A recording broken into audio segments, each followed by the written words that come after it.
Setiap manusia pasti akan menemui kematian. Allah Subhanahu wa Ta'ala berfirman, "Setiap yang bernyawa pasti akan mati. Hanya kepada Kami kamu dikembalikan." Quran Surah Al-Ankabut ayat 57. Setelah manusia meninggal, maka akan berhadapan dengan alam kubur. Apakah mendapat nikmat kubur atau ditimpa azab kubur? Imam Ibnul Qayyim dalam kitabnya Ar-Ruh menerangkan, banyak hal yang menyebabkan seseorang ditimpa azab kubur. Secara umum, manusia diazab karena kejahilan mereka terhadap Allah, tidak melaksanakan perintahnya dan melanggar larangannya. Allah tidak akan mengazab ruh yang mengenalnya, mencintainya, melaksanakan perintahnya, dan meninggalkan larangannya. Barang siapa yang menjadikan Allah marah dan murka, lalu dia tidak bertobat dan mati dalam keadaan demikian, maka dia akan mendapatkan azab di alam barzah sesuai dengan kemurkaan Allah. Sampai kapan azab kubur terus ditimpakan pada pelakunya?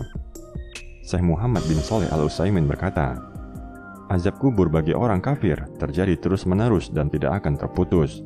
Mereka adalah golongan orang-orang yang terus-menerus dalam azab kubur sampai datangnya hari kiamat dan dimasukkan ke dalam neraka. Bagi orang-orang beriman yang berbuat maksiat, Allah Subhanahu wa Ta'ala mengazab mereka dengan sebab dosa-dosa mereka. Di antara mereka ada yang diazab terus-menerus, ada yang panjang masanya dan ada pula yang tidak, bergantung dosa mereka serta ampunan Allah Subhanahu wa Ta'ala. Berikut adalah di antara sebab seseorang ditimpa azab kubur. Marilah bermuhasabah apakah kita termasuk di dalamnya. Pertama, kekafiran dan kesyirikan. Allah Subhanahu wa Ta'ala berfirman bagaimana azab yang menimpa Fir'aun dan bala tentaranya. Dan Fir'aun beserta kaumnya dikepung oleh azab yang amat buruk.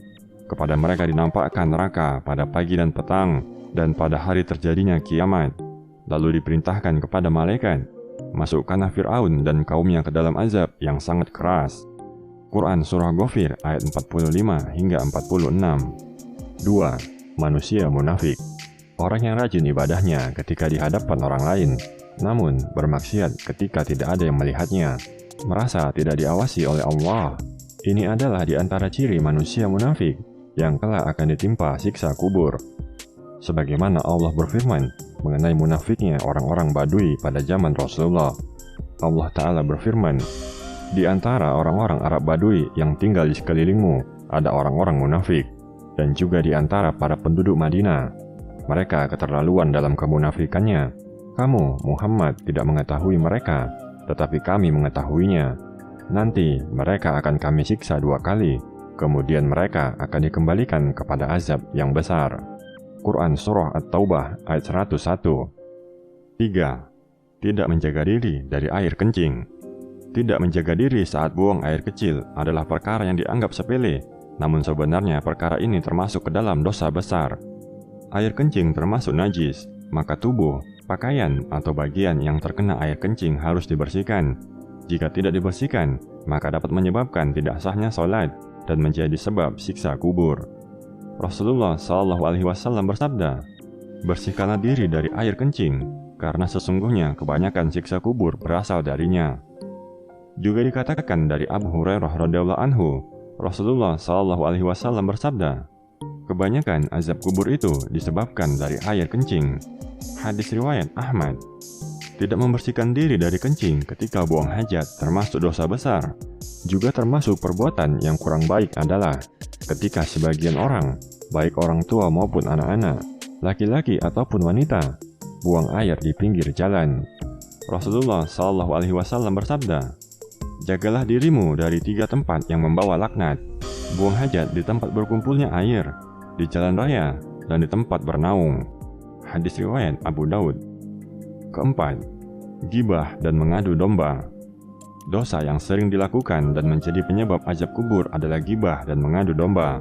Rasulullah SAW bersabda, gibah adalah engkau menyebutkan mengenai saudaramu dengan hal-hal yang tidak ia sukai. Hadis riwayat Muslim. Adapun bentuk siksaan yang menimpa para pelaku gibah sungguh sangat mengerikan, maka hendaknya ini menjadi renungan bagi yang masih gemar melakukannya. Rasulullah SAW bersabda, tatkala Rabbku memi'rajkanku, aku melewati beberapa kaum yang memiliki kuku dari tembaga, lalu mereka mencabik-cabik wajah dan dada mereka. Aku bertanya kepada Jibril, "Siapakah mereka, wahai Jibril?" Jibril menjawab, "Mereka adalah orang-orang yang memakan bangkai saudaranya, gibah, dan menjatuhkan kehormatan manusia." Hadis riwayat Ahmad. 5. Meratapi jenazah.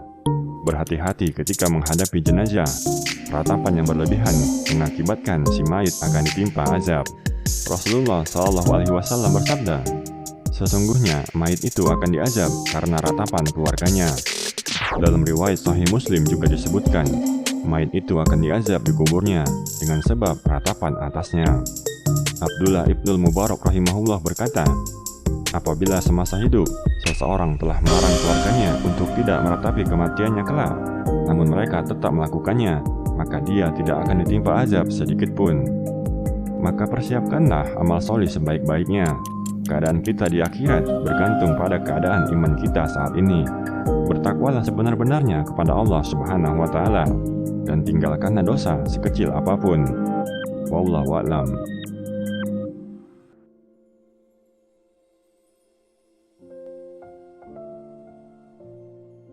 I gave you my heart.